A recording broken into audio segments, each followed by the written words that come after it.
how to convert coins in Binance. Hello everyone.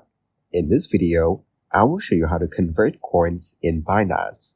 First, open the Binance app on your mobile device and log in to your account. Then tap on Trades at the bottom of the screen to access the trading options. Next, tap on Convert from the list of trading options. Now, tap on the From section and select the coin you want to convert.